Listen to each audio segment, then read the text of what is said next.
Tout d'abord, séance plénière au niveau du Conseil de la Nation, aujourd'hui consacrée aux questions orales adressées à plusieurs membres du gouvernement. Ces questions ont concerné les secteurs de la solidarité nationale, de la famille et de la condition de la femme, des travaux publics et des transports, du travail, de l'emploi et de la sécurité sociale, ainsi que de l'environnement et des énergies renouvelables. Dans un communiqué, le ministère des Affaires étrangères a indiqué que depuis quelques semaines, l'Algérie a fait l'objet d'une campagne malveillante orchestrée par certaines organisations non gouvernementales qui l'accusent à tort de faillir à ses obligations internationales en matière de solidarité, d'accueil et d'hospitalité à l'endroit de migrants subsahariens. L'Algérie rejette avec force ces graves accusations qui visent de toute évidence à porter atteinte à son image et à ses rapports avec ses voisins du Sud, partis aux principaux instruments internationaux et régionaux et de droits de l'homme. L'Algérie est en toutes circonstances acquittée de ses obligations internationales, mais a également inscrit dans sa constitution le principe de non-discrimination entre ses citoyens et les ressortissants étrangers se trouvant légalement sur son territoire qui jouissent pour leurs personnes et leurs biens de la protection de la loi. L'Algérie est et restera fidèle aux traditions séculaires d'hospitalité et de générosité chères au peuple algérien. À Strasbourg, en France, le ministre de l'Habitat, de l'Urbanisme et de la Ville, Abdelwahid Temmar, prend part ce jeudi et demain, vendredi, au siège du Parlement européen aux travaux du dialogue de haut niveau sur les villes.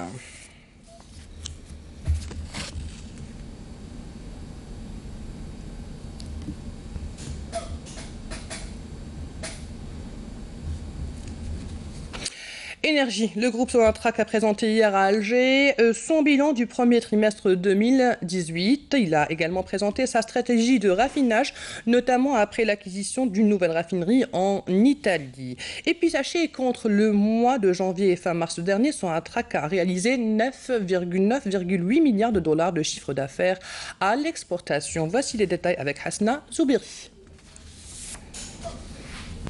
Durant les 4 premiers mois de l'année 2018, une baisse de 11,5% sur la facture des importations de carburant a été enregistrée comparativement à la même période de l'année dernière. En 2017, pas moins de 1,6 milliard de dollars ont été mobilisés pour couvrir les importations de carburant. Le chiffre d'affaires de l'entreprise pétrolière nationale à l'exportation a également enregistré une augmentation de 17% comparé à la même période de l'an dernier. Quant aux recettes à l'exportation, sont d'une valeur de 9,2 milliards de dollars, soit 21% de croissance.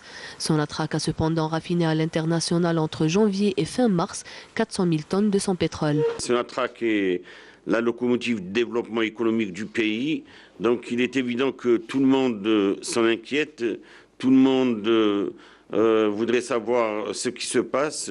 Dans la mesure du possible, nous communiquerons, comme je dis, j'espère une fois par trimestre pour parler de l'état d'avancement des projets que nous avons déjà engagés ou présentés ou des projets que nous voulons développer. L'Algérie ne pourra plus importer plus de 2 milliards de dollars de carburant par an, d'où l'acquisition par le groupe Sonatrach de la raffinerie Augusta en Italie.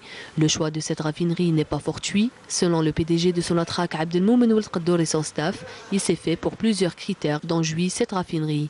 En termes de complexité, c'est la raffinerie qui offre le meilleur rendement en carburant et le meilleur rendement en huile de base. Cette raffinerie est le premier producteur en Méditerranée d'huile de base, de 10 millions de tonnes par année de traitement.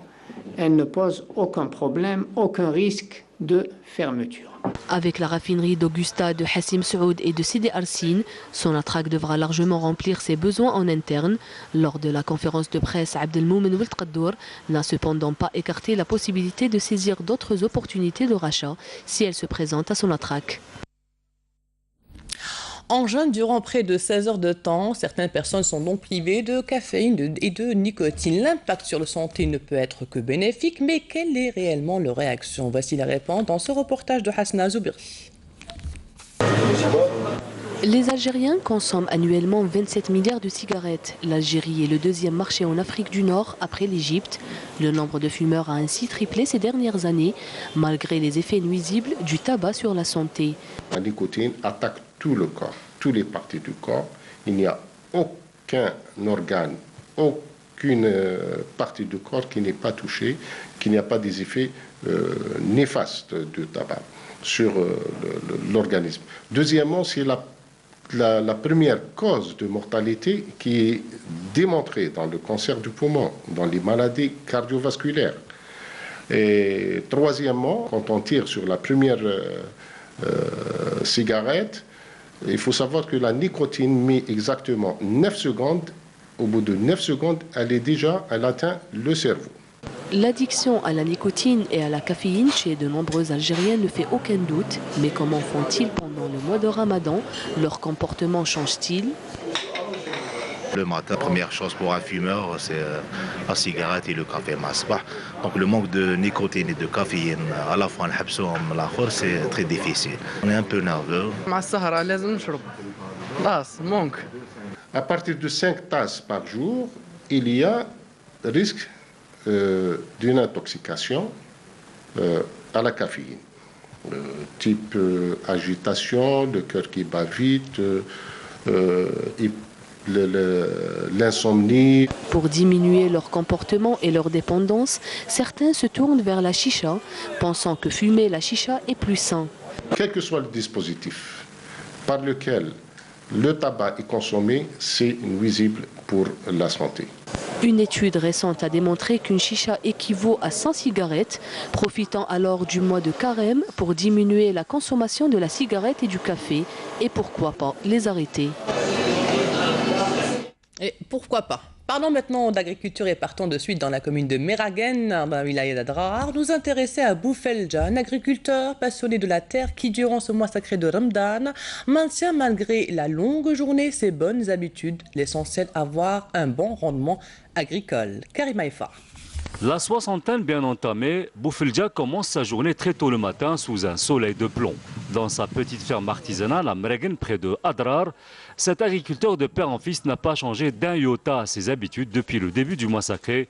Pour lui, ses animaux et son champ passent avant tout. Ramadan pour moi est un mois comme les autres. Je me lève tôt, dès 6h30 du matin, pour donner à manger au bétail. Après cela, je vais directement au champ pour travailler la terre.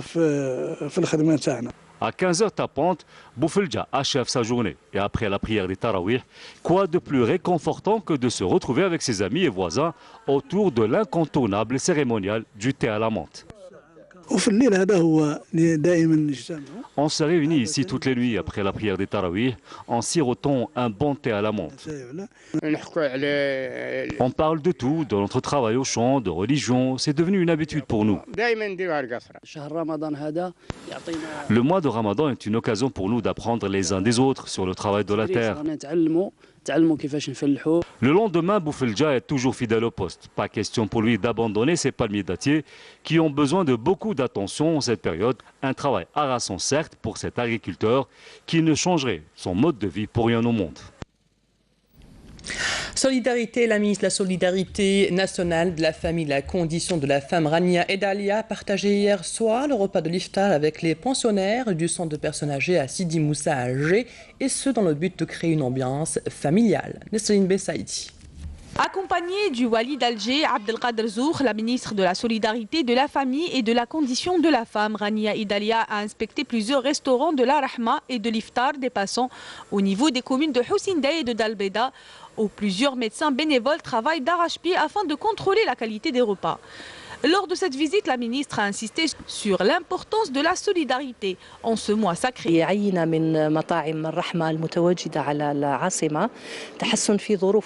Nous avons visité plusieurs restaurants de la Rahma et de l'Iftar au niveau de la wilaya d'Alger. Nous avons constaté une grande amélioration en ce qui concerne l'accueil et la qualité des repas servis, ainsi que des conditions d'hygiène. Plusieurs restaurants de la Rahma disposent de médecins bénévoles pour contrôler la qualité des repas.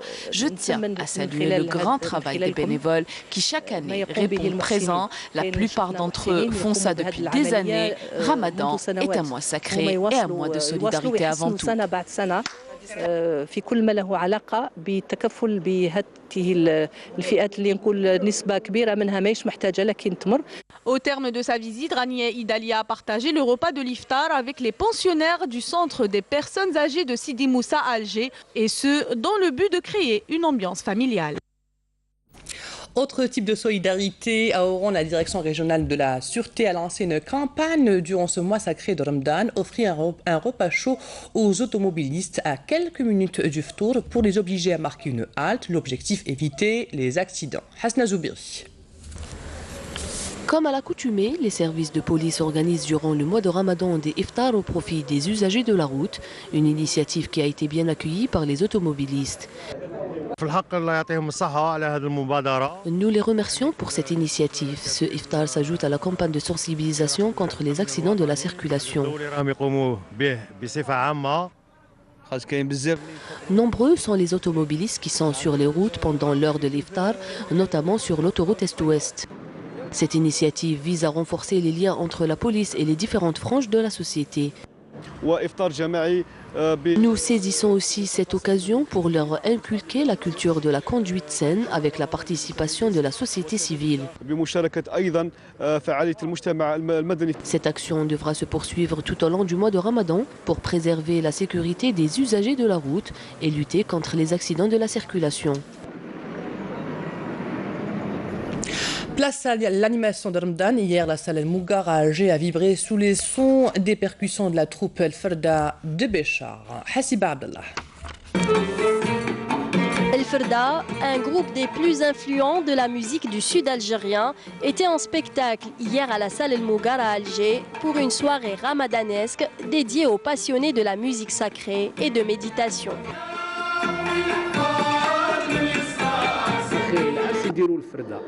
C'est à la fin de la cérémonie de mariage qu'on joue El Ferda. Le musicien qui le fait met le grand tambour devant lui et avec des babouches, il tape le tambour pour avoir des sonorités basses. Le nom du groupe est donc tiré d'un instrument de percussion qui remonte à une centaine d'années dans la région de Rnetsa. Un authentique patrimoine que le groupe El Ferda veut préserver. Il est l'un des rares groupes qui l'utilisent encore.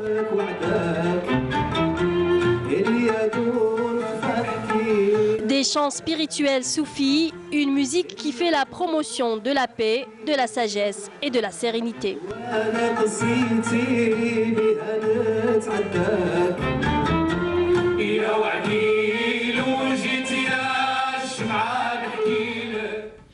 Football, le sélectionneur national Rabah Madjar a convoqué une liste de 24 joueurs, dont le gardien Boulhi, le défenseur Halish et le milieu offensif Ferrouli, en vue des matchs internationaux amicaux du 1er juin à Alger face au Cap-Vert et du 16 juin à Lisbonne devant le Portugal. Selon l'instance fédérale, les joueurs convoqués seront en stage du 28 mai au 8 juin au Centre technique national de Sidi Moussa à Alger.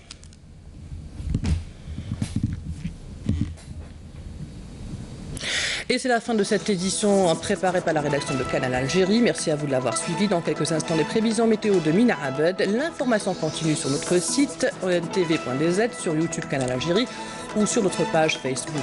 À demain, à midi. Au revoir.